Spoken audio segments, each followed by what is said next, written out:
হঠাৎ বিশ্বনবী দেখলেন আকাশের সূর্যের আলো ক্ষীণ হতে শুরু করেছে, কমতে শুরু করেছে। তিনি খেয়াল করে দেখলেন এর কারণ সাইয়েদনা জিব্রাইল বিশাল ফেরেশতাদের বহন নিয়ে পৃথিবীতে নেমে আসছেন। পড়েন সুবহানাল্লাহ। এসে বললেন, ইয়া রাসূলুল্লাহ, আমি 1,40,000 ফেরেশতা নিয়ে নেমে এসেছি। আপনি কি জানেন না, ঠিক একটু আগে মদিনাতে আপনার এক প্রিয় সাহাবা, তার নাম হচ্ছে মুআবিয়া ইবনে মুআবিয়া আল মুজানি, একটু আগে শেষ নিঃশ্বাস ত্যাগ করেছে। বিশ্বনবী তো অবাক, ঘটনা কি? কোন সাহাবীর গায়বানা জানা যায় তো ফেরেশতা নামে না আকাশের উপর থেকে?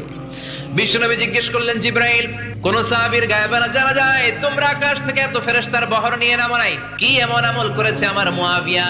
কি এমন ভালো গুণ ছিল, ভালো আমল ছিল, যার কারণে আরশের উপরে তার এত সম্মান?